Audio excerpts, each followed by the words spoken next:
Hi guys, welcome back to वेस्टी classes. और आज के सेशन में हम करने वाले हैं जो आपका लेक्चर स्क्रीनिंग का रीजनिंग का जो पोर्शन था, जो कि आपने प्रीवियस ईयर के पेपर में देखा होगा, तो उसके यहाँ पे 10 क्वेश्चन हम करने वाले हैं। तो चलिए देखते हैं कि किस तरह के क्वेश्चन आपके यहाँ पे पूछे गए थे और आपको किस तरीके से अपनी तैयारी यहाँ पे करनी है।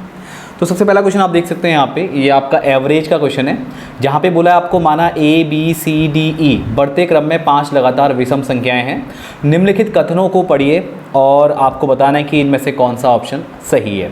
तो देखिए A B C D ये 5 आपकी क्रमांगत नहीं है, क्रमांगत मतलब एक से शुरू नहीं हो रही है, कहीं से भी हो सकती हैं, लेकिन ये लगातार क्या है, विषम संख्याएं हैं। फॉर एग्जाम्पल आप ये देखिए, ये आपका 3 ले लीजिए, आप 5 एग्जाम्पल ले रहे हैं समझाने के लिए, ठीक है, 7 9 और 11।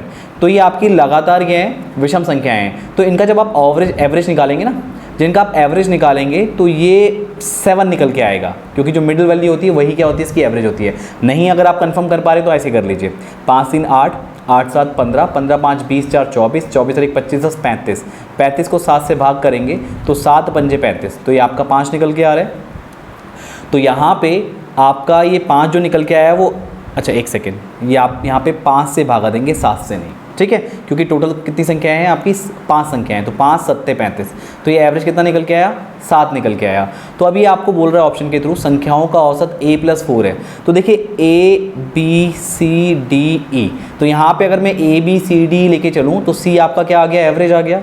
और यहाँ पे A+4 देखो, 3 में अगर 4 जोड़ोगे तभी 7 आएगा, कि 3 2 5 5 2 7, तो भाई पहला ऑप्शन सही है।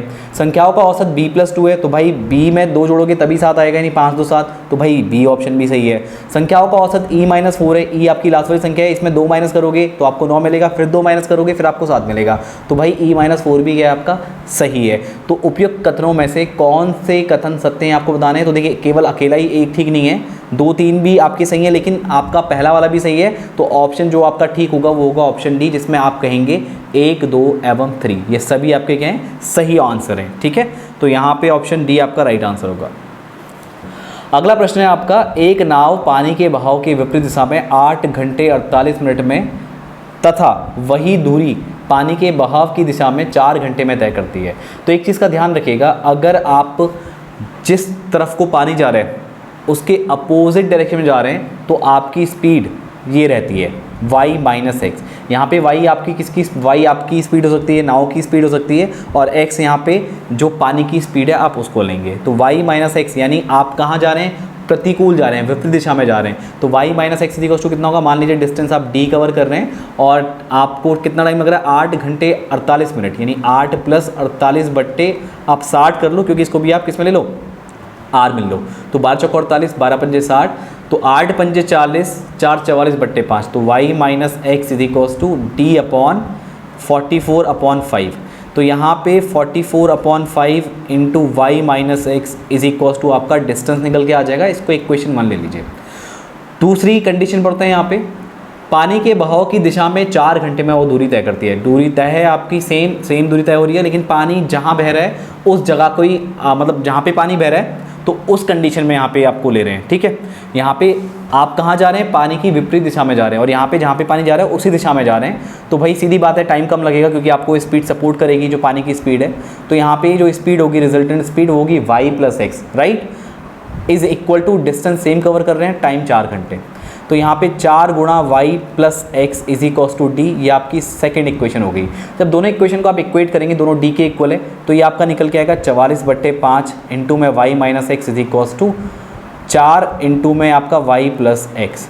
अब इसको सॉल्व करेंगे तो देखिए 4 एकम 4 और 4 एकम 4 4 एकम 4, ठीक हो गया। तो ये 11y - 11x, और इस 5 को आप दूसरी तरफ ले आके मल्टीप्लाई कर दीजिए, तो 5y + 5x हो जाएगा। और आपको निकालना क्या है, तो नाव एवं पानी के बहाव की गति के अनुपात, ठीक है भाई। तो आपसे पूछा है भैया y/x, यानी नाव की जो स्पीड है वो y है और जो पानी की स्पीड है वो x है। तो यहाँ पे आप क्या करिए, y को इस तरफ ले आइए, तो 11y - 5y = 5x + 11x हो जाएगा। तो ये कितना बचा, 6y = आपका हो गया 11 5 16x। तो भाई y/x कितना हो जाएगा, 16/6, तो 2 3 6 2 8 16, तो 8:3। कहाँ पे, ये ऑप्शन सी में आप अपना आंसर यहाँ पे देख सकते हैं। आगे बढ़ते हैं। अब अगला प्रश्न देखिए, यदि मैं प्रतिदिन 9 घंटे विश्राम करता हूँ तो एक निश्चित दूरी तय करने में मुझे 50 दिन लगते हैं। यदि मैं पहले से दोगुनी गति से चलता हूँ और प्रतिदिन पहले से दोगुना विश्राम करता हूँ तो पहले से दुगनी दूरी तय करने में मुझे कितना समय लगेगा। तो भाई साहब मान लेते हैं भाई 50 दिन में वो दूरी तय कर रहा है, 9 घंटे विश्राम कर रहा है एक दिन के अंदर, तो 24 में से 9 को माइनस कर दो, यानी कितना बचा आपका 15 घंटे वो डेली क्या कर रहा है, दूरी तय कर रहा है, चल रहा है, मतलब 15 घंटे, दिन के 15 घंटे डेली चल रहा है और 50 दिन में वो उस दूरी को तय करता है। मान लो ये दूरी आपकी d है, तो इस डिस्टेंस को वो 50 दिन लगा रहा है कवर करने में। तो भाई वो कितने घंटे चला, यानी कि एक दिन में 15 घंटे और 15 पंजे 75, तो 750 घंटे वो टोटल चला। तो स्पीड कितनी होगी, मान लेते हैं इसकी speed x kilometre per hour है, तो भाई साहब ये स्पीड हो जाएगी आपका x = डिस्टेंस अपॉन 750, ये आपकी स्पीड निकल के आ गई। अब वो दूसरी सिचुएशन क्या ले रहा है कि भाई साहब वो अब दुगनी गति से चले, यानी पहले x स्पीड थी, अब स्पीड कितनी हो गई, 2x हो गई, और प्रतिदिन क्या करे, दोगुना विश्राम करे। भाई पहले 24 घंटे में 9 घंटे विश्राम कर रहा था, अब 18 घंटे करेगा, 9 का डबल, तो भाई 24 में से आप 18 माइनस करेंगे तो 6 घंटे, यानी 6 घंटे चल रहा है अब वो, ठीक हो गया। तो 6 घंटे चल रहा है और कितने दिन तक चल रहा है, मान लो ये चल रहा है y डेज तक, तो 6 घंटे चल रहा है और y दिन तक चल रहा है, तब जाके क्या करेगा, इसकी पहले की, ये तो अभी d डिस्टेंस है, पहले से दोगुनी डिस्टेंस कवर करनी है, तो भाई इसको अब 2d चलना है। तो आपको पता है स्पीड क्या होगी, स्पीड = डिस्टेंस अपॉन टाइम, ये बनेगा इक्वेशन। तो यहाँ पे 2x, यानी स्पीड तो आपको ऑलरेडी पता है d/750 लिख दीजिए यहाँ पे, और 2d, और ये आपका कितना आ गया 6y, यानी कि ये आपको पूछा है तो भाई उसको कितना समय लगेगा, यानी कितने दिन उसको लगेंगे। तो भाई क्या करो, आपको y निकालना है, तो d से d कैंसिल हो गया, 2 से 2 कैंसिल हो गया, तो यहाँ पे y = कितना आ जाएगा आपका 750/6।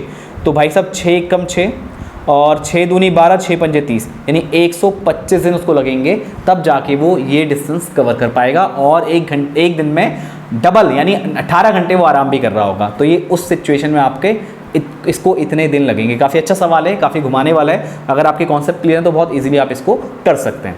आगे बढ़ते हैं, तो अगला सवाल है भाई, किसी कूट भाषा में 526 का अर्थ है आसमान नीला है। तो भाई 526 आसमान नीला है, लिख लो आप ऐसे। अगला भाई 24 का अर्थ है नीला रंग, 24 का अर्थ है नीला रंग, लिख लो इसको ऐसे। और 436 का अर्थ है 436 का अर्थ है रंग आनंद है, रंग आनंद है, ठीक है। तो भाई आपको पूछा गया है तो आनंद किस अंक से प्रदर्शित हो रहा है। तो भाई साहब एक काम करो, सबसे पहले इसमें ढूंढ लो, देखो इसमें एक रंग है और रंग है, तो इन दोनों में कॉमन क्या है 4, तो भाई 4 का मतलब रंग हो गया। और देखो भाई इसमें है और इसमें है, तो इसमें क्या कॉमन है, 6 कॉमन है, तो 6 का मतलब भाई है हो गया। अब इसमें बचा 3, तो भाई 3 किसके लिए, आनंद के लिए, खत्म हो गया। 3 किसके लिए, आनंद, करेक्ट। तो यही आपको बताना था, यानी ऑप्शन ए क्या हो जाएगा आपका राइट आंसर हो जाएगा। आगे बढ़ते हैं। अब भाई बोल रहा है एक व्यक्ति 15% मिश्रित ब्याज की दर पर 4000 रुपया उधार लेता है, प्रत्येक वर्ष के अंत में वह 1500 वापस कर देता है।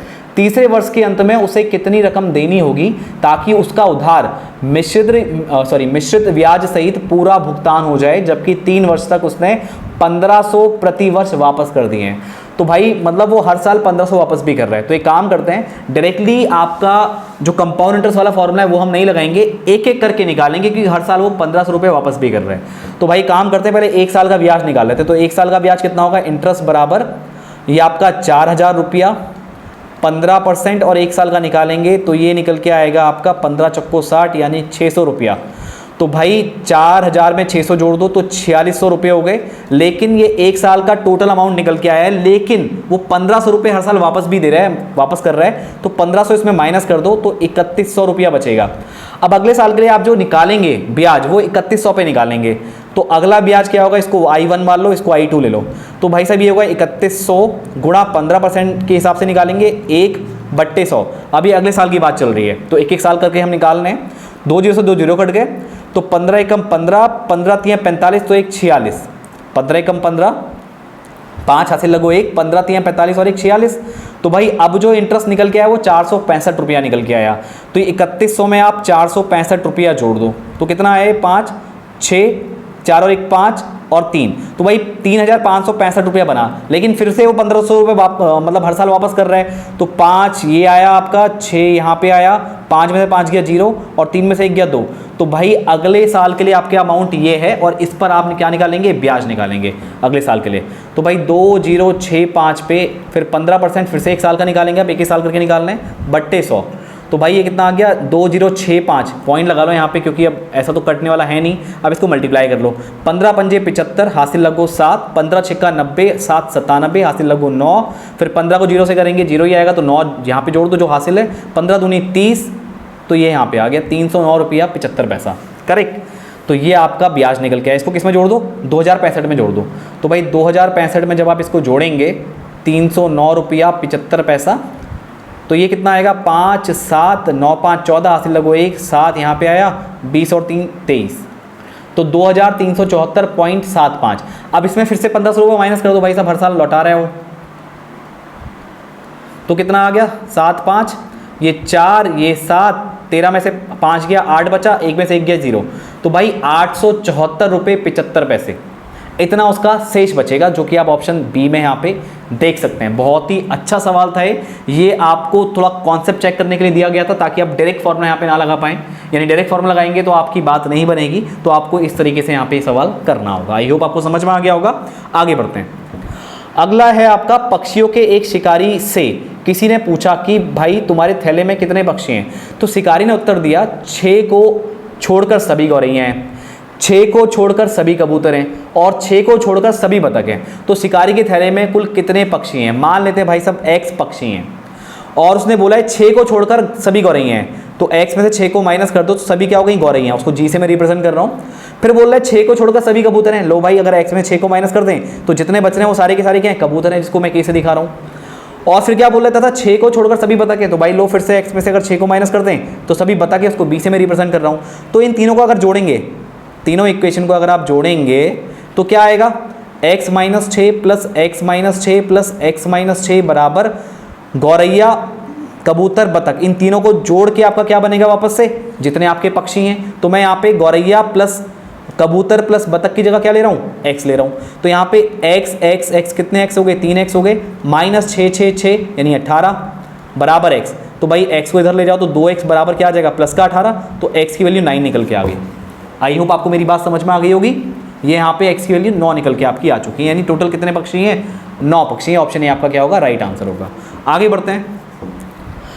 दिए गए तीन तत्वों में आपस में कोई संबंध हो सकता है। ठीक है भाई, ये तत्व A B C D में दिए गए चित्रों में से किसी एक से निरूपित हो सकते हैं। आपको बताना है कि दिए गए तत्वों का समूह किस विकल्प द्वारा सबसे सटीक प्रकार से निरूपित होगा।